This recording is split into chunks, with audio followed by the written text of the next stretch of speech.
नमस्कार। Janaki FM 106 megahertz Janaki समाचार में अपने के स्वागत है। राजन से सुनल जाऊ समाचार। एखनु का मुख्य समाचार।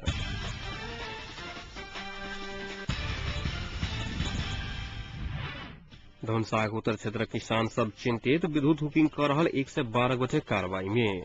यथार्थ बुझबा लेल 3 सदस्यीय छानबीन समिति गठन। राष्ट्रपति प्रधानमंत्री के बाईपास कहने प्रवक्ता सापकोटाक आरोप। महतई में पैघ परिमाण में सुर्तीजन्य पदार्थ बरामद। पाकिस्तान में मोबाइल फोन पर प्रतिबंध लगावा के कयल गेल तैयारी। धनुषा जिला उत्तरी क्षेत्र में आकाशीय पानी के भर में खेती कर रहल किसान सब एहि बेर चिंतित भेल अछि। ओहि क्षेत्रक दर्जनों गाम में सिंचाई के मूल स्रोत इनार बोरिंग कल सब सुखलाक बाद मेहनत लगाकर खेत में लगाओल गेल गहूम सूखा लागल अछि। पानी के अभाव धान के उत्पादन घटल। एहि जिला में एहि बेर गहूम के उत्पादन सेहो घटल अनुमान कयल जा रहल अछि। एहि बेर जिला में सिंचाई के अभाव में बहुत कम मात्रा में गहूमक खेती कयल गेल अछि। किसान सबक लेल प्रमुख बाली के रूप में रहल धान गहूम पानी के कारण खेत में सूखा लगलाक कारणे किसान सब चिंता में पड़ल अछि। ओहि क्षेत्रक किसान सब मूलतः इनार बोरिंग आ आकाशीय पानी के भर में खेती करैत आबि रहल अछि। धनुषाक ढलकेवर लक्ष्मी निवास नकटाजी चित्रपुर कुसुम बिछौना हसपुर कठपुल्ला बतेश्वर हरिहरपुर लगायत गावी सब गहूम खेती बेसी होइत आयल छल।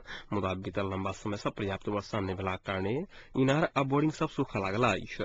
एम्हर पानी के अभाव में कारण कुसियार खेती सेहो एहि बेर आन वर्षक जकाँ उत्पादन नहीं हत कुसियार में किसान सब बतौलक अछि। पानी के अभाव में कुसियारक गाछ बहुत छोट भेला से ओजन घटय के संगे उत्पादन सेहो घटत बताओल गेल अछि।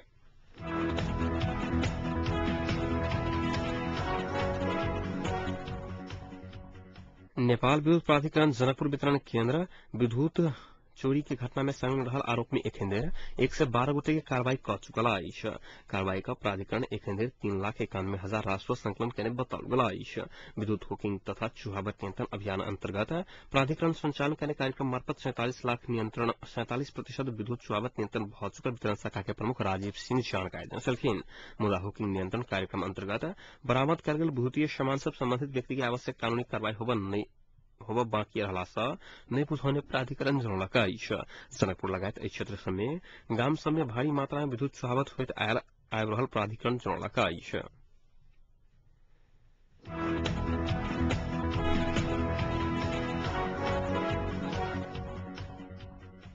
धनुषा सहित महतरी सिराहा सरलाही के प्रमुख बाजार सब में नया आलू आवा लागल अछि। उत्पादन स्थल से छिटपुट रूप में आलू के खरीद बिक्री भरला से तत्काल भाव नहीं घटल हुई तो किछ दिनक बाद आलू के भाव घटत व्यापारी सब बतौलक अछि। नया आलू आवा लगलाक बाद बाजार सब में भारत से आलू आयात नहीं रुकल अछि। स्वदेशी आलू के तुलना में भारत के आलू सस्ते भेलाक कारणे होटल व्यवसायी सब बेसी खरीद कर रहल बुझबा में आयल अछि।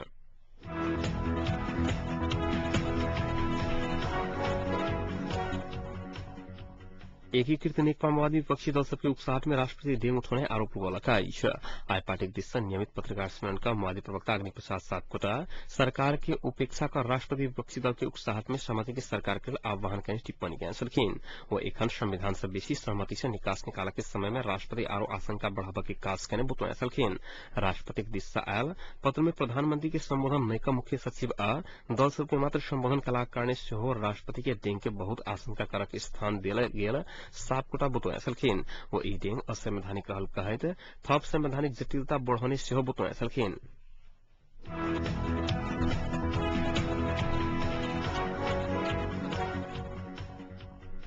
कास्की कारागार में कैदी सब बीच भेल झड़प के यथार्थ बुझा लेल 3 सदस्यीय छानबीन समिति गठन कयल गेल अछि। कास्की के सहायक प्रमुख जिला अधिकारी अंत बहादुर सिलवाल के संयोजकत्व में 3 सदस्यीय समिति गठन भेल अछि। समितिक सदस्य सब में कारागारक जेलर सुनील कुमार अधिकारी आ कास्की के प्रहरी प्रवक्ता रविन्द्र शर्मा रहल छथि। समिति 3 दिन भीतर प्रतिवेदन बुझावा के कास्की प्रहरी के प्रवक्ता रविन्द्र शर्मा जानकारी देने छलखिन। कास्की कारागार भीतर रहल कैदी तथा बंदी सब बीच शुक्र दिन राति झड़प भेला से 20 गोटे घायल भेल छल। कारागारक नाई के चंद्र बहादुर गुरुंग पक्षधर आ विपक्ष में रहल कैदी आ बंदी सब बीच सामान्य विषय में विवाद भेला पर झड़प भेल छल। घायल भेल 20 गोटे में से 9 गोटे के पश्चिमांचल क्षेत्रीय अस्पताल पोखरा में इलाज भ रहल अछि, अन्य के कारागार भीतर इलाज भ रहल अछि।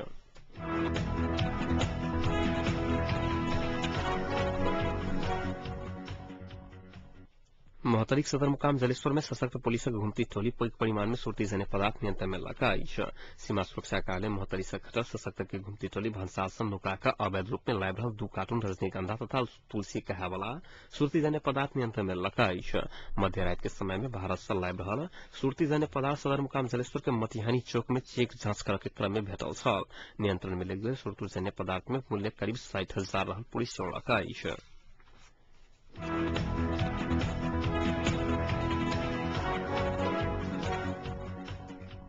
राष्ट्रपति डॉक्टर राममोहन यादव एकीकृत नेकपा माओवादी के अध्यक्ष पुष्पकमल दाहाल प्रचंड बीच आई भेंटवार्ता भलाई उनका सब बीच सहमति सरकार गठन के लिए कल ही राष्ट्रपति के आह्वान के विषय में विमर्श भेल छल भेंट में एकीकृत नेकपा माओवादी अध्यक्ष प्रचंड सहमति के लिए राष्ट्रपति आह्वान केने कहल गेल रहतो कार्यकारी अधिकार लेबाक शब्दिश शंका देखल जा रहल संबंध में राष्ट्रपति के ध्यानाकर्षण करें छलखिन एहि बीच राष्ट्रपति दल सब बीच सहमति करबाक मात्र अपने औपचारिक रूप में आह्वान केने दल सब की सहमति अनुसार मात्र अपने सब डेंग उत्साह आ कार्यकारी अधिकारक विषय में शंका नहीं कर आग्रह शीतल निवास जोड़लकाई अध्यक्ष प्रचंड पदाधिकारी सबको बैसार संपन्न भेलाक तुरंत बाद शीतल निवास पहुंचल छलखिन राष्ट्रपति यादव काल्हि या अगहन 14 गते भीतर सहमति बनाबा के सरकार गठन कर दल सबके आह्वान कयने छलखिन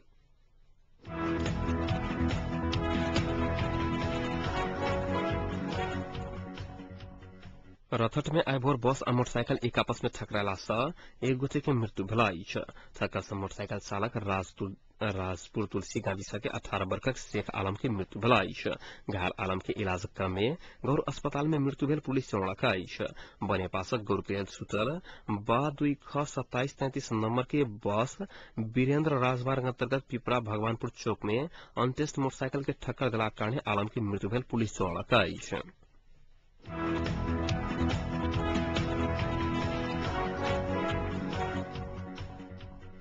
नेपाली कांग्रेस सहमति सरकार गठन के लिए राष्ट्रपति समय तुक केने आह्वान के स्वागत कलकाई आई भोर बैसल पदाधिकारी सबक बैसार से राजनीतिक विकासक लेल राष्ट्रपति के आह्वान स्वागत योग्य रहल निष्कर्ष निकाल गेल छल नया परिस्थिति में पार्टी के रणनीति बनाबा के पदाधिकारी सबक बैसार बैसल छल कांग्रेस पदाधिकारी बैसार से सहमति के लेल कयल जाय वाला प्रयास के आगू बढ़ावा के निर्णय सेहो कयल गेल अछि कांग्रेस आपके चुनावी सरकार के नेतृत्व अपना दल के भेटबाक चाही दावी करैत आयल अछि एहि बीच आई भोर बैसल नेकपा एमाले स्थायी समिति के बैसार सेहो सहमति सरकार गठन के लेल राष्ट्रपति के केने लिखित आह्वान सकारात्मक रहल निष्कर्ष निकाले स्वागत कलकाई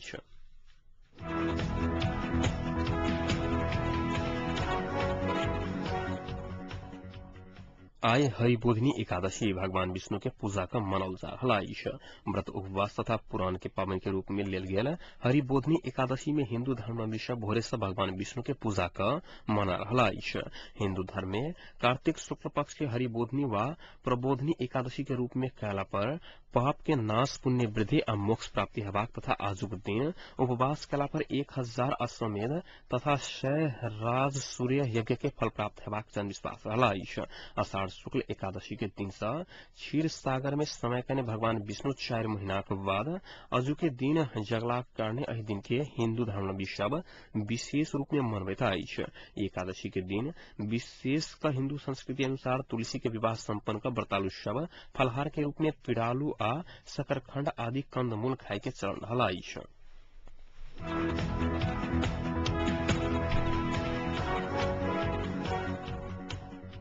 अब एक अंतर्राष्ट्रीय प्रसंग पाकिस्तान के प्रमुख शहर सब में सब मोबाइल फोन में प्रतिबंध लगावे के तैयारी भरल मुहर्रम पावन के समय अपराधी सब मोबाइल फोन के प्रयोग कर बम आक्रमण करे के आशंका में मोबाइल में प्रतिबंध लगावे के तैयारी कल गेल मुख्य शहर सब में निरंतर भ रहल बम धमाका में 90% से बेसी घटना मोबाइल फोन के कारण भ रहल एहि के संगे मोटरसाइकिल में एक गोटे से बेसी सवार होबऽ नहीं सकत सेहो प्रावधान राखल गेल अपराधी सब मोटरसाइकिल के प्रयोग कर शहर में जाकर पैघ जनधन के क्षति करबाक आशंका में मोटरसाइकिल में सेहो प्रतिबंध लगाओल गेल एक सरकारी अधिकारी बतौलक मुदा पाकिस्तान में संघर्ष कर रहल आतंकवादी संगठन तहरीक ए तालिबान के प्रवक्ता इश्नानुल हला इश्नान मोबाइल फोन में रोक लगला से अपने सबके संघर्ष प्रभावित नहीं हेबाक बतौने छलखिन वो कहने प्रतिबंध लगला के बादो अपने सब लाभ में पहुंचबाक चेतावनी देने छलखिन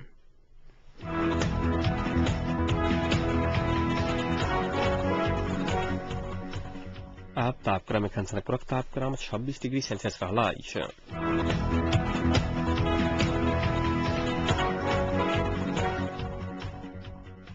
प्रमुख समाचार अंत में पुनः एक बार फिर से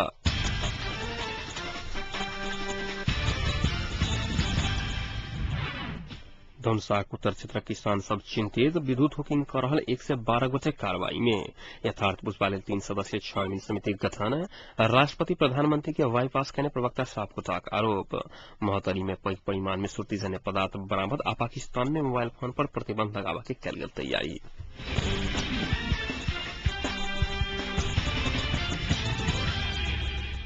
अहिक संग एखनुका जानकी समाचार एतै सम्पन्न होतै। पुनः 9:55 में जानकी समाचारक संग उपस्थित रहबेटा करब। ताधेक लेल सुनते जानकी फेम 106 मेगाहर्ट्ज। नमस्कार।